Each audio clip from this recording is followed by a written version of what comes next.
We're all eating really great food together. It's a great melting pot, all with food. Welcome to a new winter season of Borough Talks, the Borough Market podcast. I'm author and food writer Julia Crouch, and in each episode I'll be sitting down with the traders at London's most iconic market to get to know the stories behind the stalls. People come to a market for an experience. They come open-eyed and hungry. As you walk through the market, you are immediately hit by its smells, sounds and sights. Freshly baked bread, towers of cheese. It's hard as a rock, it doesn't need a fridge, and it's used to season your foods. Cups of steaming coffee, the shucking of oysters, and hot, sizzling pans. It's a treasure trove of deliciousness. Each trader has a unique story to tell. I call this like a builder brew with a hint of India, why not? So much of the joy of food, particularly at this time of year, is sharing it with other people, and that's what Borough Market is all about.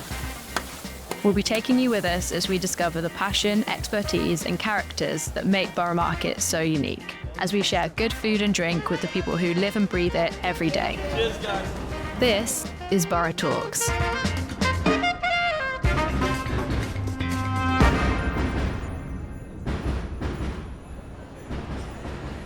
I'm very happy today to be joined by Usman Shah, aka the Date Sultan, which is a very cool name. And we are here to talk about your business, selling dates, and your kind of amazing story of how you got there and what you encountered along the way.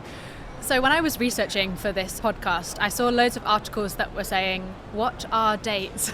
So I think a lot of people are confused. So firstly, where do dates come from? How are they grown? And are they fresh or are they dried? I've got a very simple way of what we call dates. Dates are basically nature's candy. They're very underrated. If people knew how good dates were, I'd like to hope that people would give up things like candy and sweets. Dates actually grow in very hot climates and they grow in different conditions. Here's a nice fact for you. There's over 3,000 types of dates in the world. That's incredible. I don't think people know how many varieties there are. Like, we're very familiar with like medjool dates here, but there are many types. Medjool date, I'd probably call that the most boring date. Is it? Yes, Wow. and one of the things that I love about my business is that I love going on the journey where I'm educating people about the different types of dates. People come to our stand and they see medjool dates and they get very happy. And then we stop them, we say, look, you need to try something you never tried before. And when we do get them to try a different type of date, the smiles that we see, oh my God, I didn't know it was possible. And that's what really drives me to like push on with the business.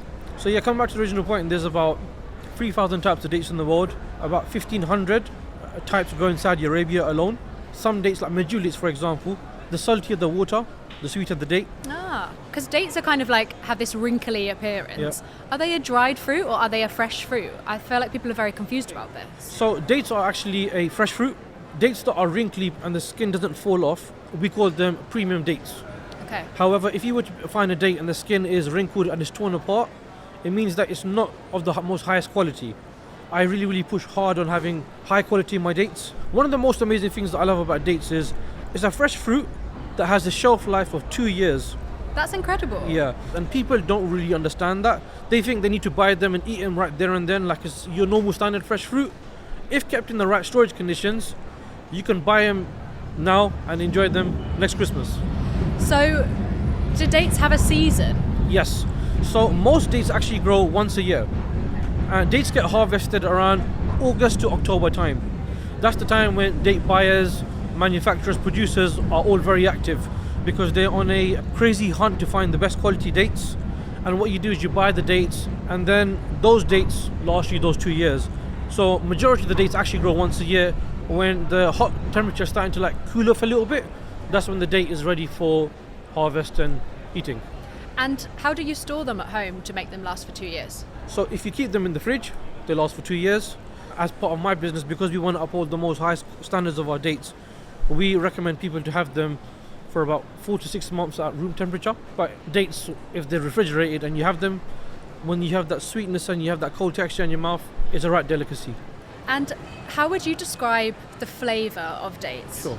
Every day, I kid you not, if you were to go through it, they have different types of taste notes. At our stand at Borough Market, we have about 12 different types of dates.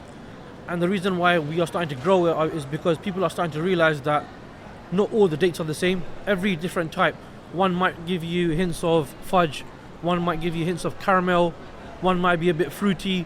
Some dates have a lot of water content, so they're very juicy. There's a date called bonbon. You take a bite and it kind of pops in your mouth because there's so much water in it. And on the flip side, you have a date called lubana, which is extremely chewy. It's like our version of a jawbreaker. Yeah, so They really are nature's sweets. what I really want people to understand is with dates, they are natural. Yeah. Our dates are organic. So if you want to be really good and kind to your body, dates are the way forward. So there's nothing done to like preserve dates or to process them after they're harvested. When the date is in a deserty type area where there's lots of sand, lots of dust, the dates can obviously have lots of dust and sand on them. What we do is we hand pick all of our dates and then we put them through machines where they are washed, they are dried. That's the way that we ensure that our dates don't have that soil-like texture. Don't want any grittiness in that, do you? 100%, yeah. Yeah. When did you first come to love dates? Do you remember when you first tried a date? The first thing I ever consumed as a baby was a date. That's brilliant. Within the Islamic faith, there's actually a practice where if a baby is born, you basically put something sweet in the mouth. Yeah. And my dad says the sweet thing that he put in my mouth was a bit of date. This explains why you've gone into the date business. From birth. It's actually an amazing story of how I actually got into dates. I've always loved dates. My dad would buy big bags of dates and he'd say to me, Usman, I want you to stand at this place and I want you to just distribute dates. And I remember being in Saudi Arabia, going on pilgrimage with my father. And he gave me a bag of dates and I was giving dates out and this old lady came and she was saying something to me in Arabic again and again and again. I was about 12 years old. I got to find out that what she was actually saying was, I love these dates, may it rain dates from your hands one day.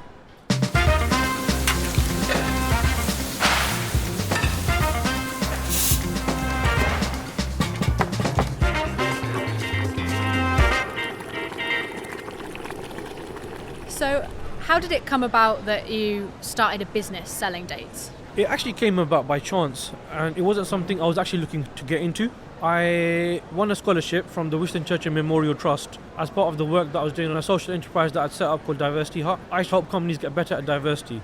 And as a result of my achievements as part of my work in terms of diversity and inclusion, I got funded to travel 3 continents: the Middle East, America and Asia. When I was in the Middle East, in my free time, I decided to go and visit some date farms. Because you loved them generally. 100%. I love dates and I wanted to see how do they grow, where can I get to learn more about dates. And it was on my travels that I actually came about something which I had no idea that this problem existed.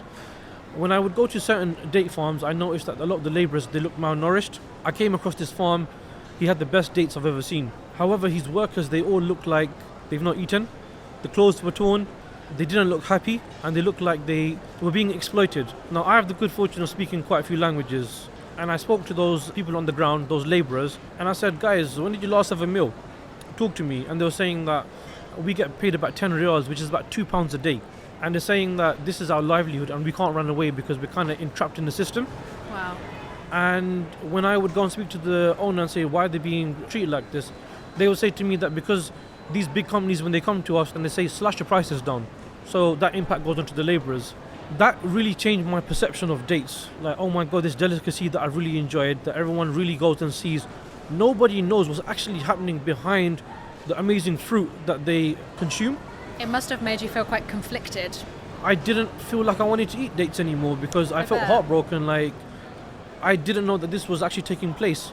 So I spoke to that particular farm owner and I said to him, hey, if I was to buy dates from you, what can we do to ensure that everyone's paid fairly? He goes, pay me more. And if you want them to be paid a fair living wage, I'll have to triple the prices for you.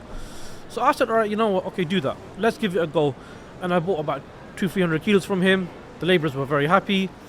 And I was selling dates on TikTok. Things were going okay.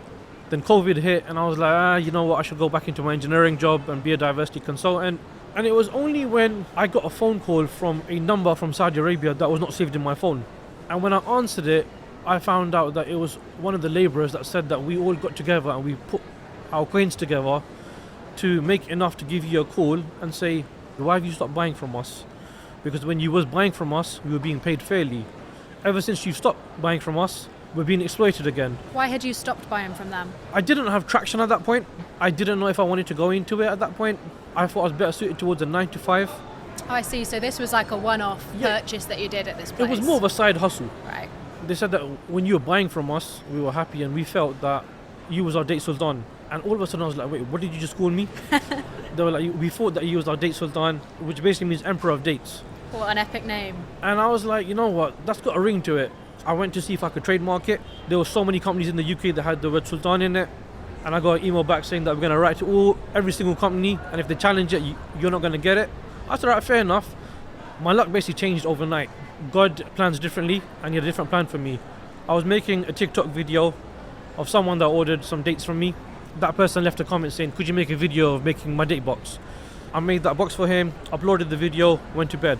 I woke up and my phone's got notifications after notifications. I'm like, what's going on? And I click on the video and I had 225,000 views.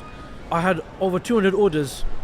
And I was like, oh my God, this is crazy. And people were like, we love dates, we want to order from you. Oh, that looks so nice and elegant. I had 200 plus orders, but I only had 5 kilos of dates. And I was like, oh my God, how am I going to meet this demand? At this point, did you have your stall in Borough Market, or were you just selling on TikTok? I can't even say I was selling on TikTok. We went viral and I wasn't expecting it. We were just coming out of COVID at that point, and I was like, yo, I need money. So what I did is I went on LinkedIn and I thought I'd do something really, really out of the ordinary, and I set up a crowdfunder. I wanted to raise £8,000, and I said to everybody, guys, give me £8,000, and whoever contributes towards my crowdfunder, as a thank you, I'll send them dates. My family and friends thought I was ludicrous. They thought, you know what, who does this? Usman, you're not going to get nothing out of it. Anyhow, I made this crowdfunder, and within a amount of days, I tripled what I was actually looking for. I ended up raising £20,000. Wow. I was left pinching myself like, wow, I've raised £20,000. I only needed 8. It's not like I was giving them shares or anything. I said, I'll just give you dates. Then I was like, I need to go out, and I remember posting on LinkedIn saying, guys, I will not consume a single penny of this amount. All £19,999 is going to be spent on the business. And then I said, you know what, I'm going to go, and I ordered my first pallet of dates. I got Date Sultan redesigned. So then Date Sultan started to come to life, and I fulfilled everyone's orders that we had on TikTok. The most important element for me, more than the quality, is actually the ethical side of things. I want people to come to Date Sultan knowing that they cannot buy better dates anywhere else in the world than other than Date Sultan. And I've developed this saying of mine which I really, really like. Dates are very tasty, but if you find out that they're ethically sourced, they're tastier.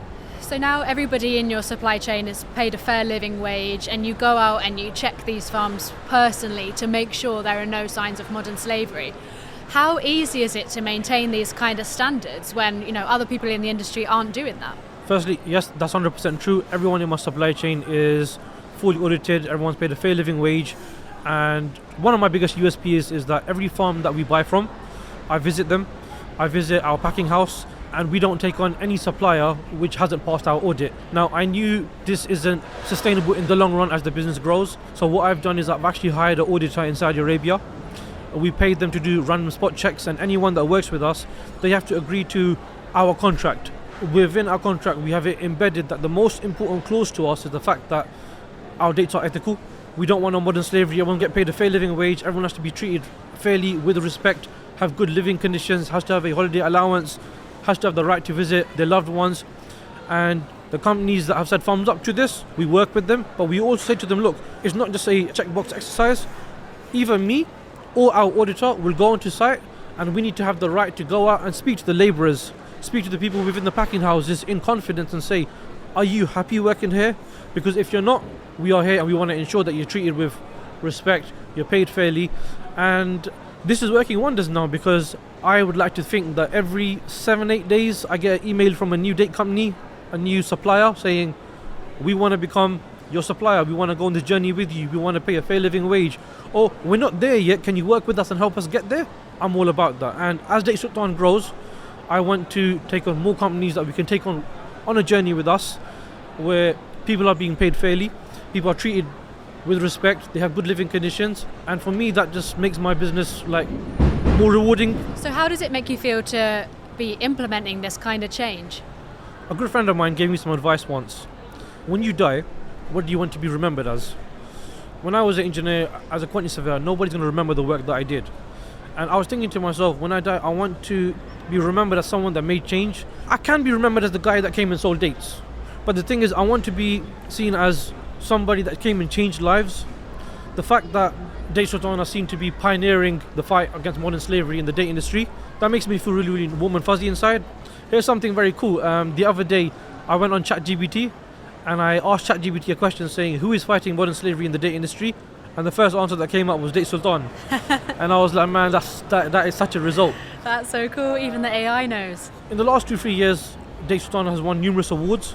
I would happily trade all those awards and not win anything at all if I could actually come up with the biggest award, which is abolishing modern slavery in the date industry. So I want people to understand that if dates are cheap, why they're cheap. I want people to look at the back of date packs and see where they're sourced from, and just realize that there's more to just the product that they consume. And in Date Sultan, we want to connect people towards not just the date, but how it's actually grown, sourced, brought into the UK. And on our Instagram and TikTok and on our website, I'm trying to make that as transparent and visible as possible. So you're educating people as well as selling them something delicious. 100%.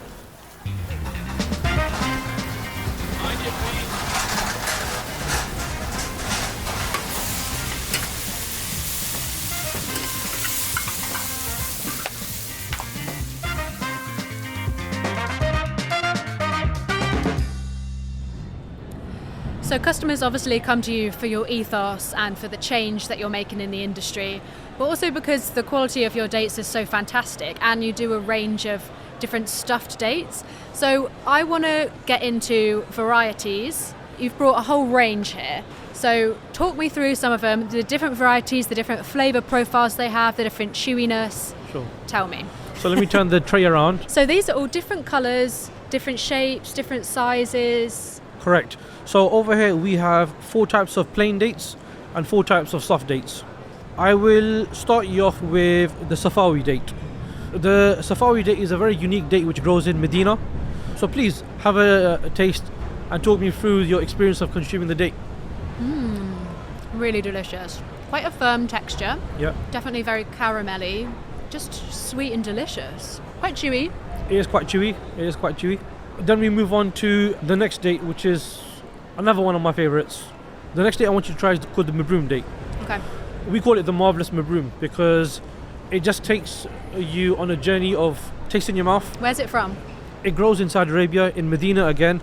And for me, this is the date which kind of symbolizes its nature's toffee. So this is quite a light colour, quite long, thinnish. And you say it's quite toffee-ish. It's quite toffee-ish. Well, you can confirm that after. Very toffee-ish. Firmer than the one before. In the Middle East, a lot of homeopathic specialists, if you have tummy aches, they recommend you to consume the Mabroom date. Me personally, I suffer from IBS, and I find that the Mabroom date has really, really helped me on my journey in terms of tackling IBS. It's my favourite date for that. Well, what people might not realise about dates is that even though they're really sweet and lovely, they're also really quite nutritious. Yes. So they're full of fibre, they're full of micronutrients, full of polyphenols, which are very good for our gut. Some studies say they may even promote brain health. So do you consider them a healthy food? Yeah, 100%. Why would you eat sugar if you can have nature's candy? How often do you eat dates? Oh, I eat dates every single day. Do you? If I don't eat dates at night time, think of it like this, I have withdrawal symptoms. I practice what I preach and I love dates. Another date I'd want you to consume is this golden date. This is called the khalas date. I've never seen a date like this before. Its skin is intact, which will symbolize it's of the most highest quality. Usually this date, the skin breaks off, but this date should give you a fudge-like feeling. In the Middle East, this date is consumed with black coffee or Arabic coffee. It's like a staple. They go hand in hand. So whenever you go to a shop or a luxury cafe, they'll offer you a hot drink and they'll always offer you the khalas date because it's very dense in the sugar-like taste notes. It feels more subtler a flavour than the other two. Almost lighter in a way. So anybody that likes to drink black coffee, they need to give this date a go. I love black coffee. That's what I have every morning. I should have a date with it. Yes. Finally, the date you wanted to try is this black date. We call it the King Jamba Ajwa. Okay. Ajwa is seen as to be the most prized date in the world. Why? Oh, wow. Because it only grows in the city of Medina in Saudi Arabia. Muslims, whether they like dates or not, they scramble to buy Ajwa dates. Why? Because the Prophet Muhammad used to consume dates as often as he could. He used to actually say that He wanted Muslims to consume 7 ajwa dates a day. If someone ever presented him the ajwa date, he would never turn that gift away. And one thing that I find the most amazing about ajwa dates is, if you look on the ajwa date, it's got like these golden like streaks on there. Oh yeah, like little lines. I These didn't notice lines. that. In Medina, the Prophet Muhammad is buried in Medina. And ajwa which grows in Medina has the streaks on it. If you grow it outside of Medina, it doesn't have the streaks on it. Legend has it, the reason why the date has got the streaks is because ajwa, real ajwa with the streaks, it loves Muhammad, and Muhammad loved the date, so ajwa refuses to grow with the streaks in any other city. What are the flavours of this one? It kind of looks like a giant raisin. We find it to be a very warm, caramel-like date, and we call it the king. Is it your favourite? It's a king for a reason. There's only one king in our world, and for us it's the Jumbo Ajwa. So it has more of a like yielding Yeah. flesh, comes away from the stone quite easily. And because this date only grows in one city, there's a very limited quantity of it, so this date is usually a lot more expensive. And usually ajwas are quite small. Because we pay our labourers a fair living wage, we say to them that whenever you go and harvest the ajwa, we want you to give us the top 3%. That's a large ajwa. You also have flavoured dates, you have stuffed dates. Yeah. What flavours are really popular and what ones do we have here today? So I love innovating, and I wanted to innovate with dates and do things that are quite different. So do you like Snickers? Yeah, I love Snickers. Okay, so anything with nuts I really enjoy. We want to promote a alternative to Snickers, which is nature's version of Snickers. A natural Snickers bar. And I like this that. is a medjool date with 100% organic peanut butter, You're talking my language now, love peanut butter. and we sprinkle Jamaican cocoa nibs on top. So try that. This one here. Yes, and that is our It alternative. looks so pretty as well. to a I feel Snicker. like they're such good Christmas presents for people because firstly they're delicious and secondly they just look so beautiful. I want to see your reaction when you eat this. So good. Thanks so much. Such a nice combination. I feel like nuts work particularly well with dates. Would you agree? Yes, nuts work really well with dates, and that's why majority of our dates actually do have nuts in them. We do dates with fillings such as salted caramel. What's your most popular flavour? Our most popular flavour is definitely the peanut butter. Peanut butter with cocoa nibs, it just makes people say wow. Here's a flavour that some people really like. What we've done is we ground cardamoms with almonds and put them inside the King Jumbo Ajwa. The fillings are a bit drier than our other fillings, and it's worked wonders amongst our It smells lovely. customer I base. love cardamom. That's one of my favourite ones so far. really well. Yeah. And I feel like that would be really good over Christmas. The spices of cardamom just make it feel so warm and festive. I like that one a lot. I actually started the cardamom and almond as a bit of a trial because I thought maybe people might not respond that well to it. It goes either way, doesn't it, cardamom? Some people don't like it at all, but if you're a fan, then you're going to love that one. Yeah, it's been an absolute hit. What's the last one? The last one is our mabroom date, marvellous mabroom with a roasted almond. So the almond's got a bit more of a crunch to it. That sounds very good. I love almonds. Maybe that's my favourite. You've said everyone was your favourite. Well, we've ended on a high. If you come to our stand, we have about 8 different types, and I'm sure as you try them, you'll say they're your favourite.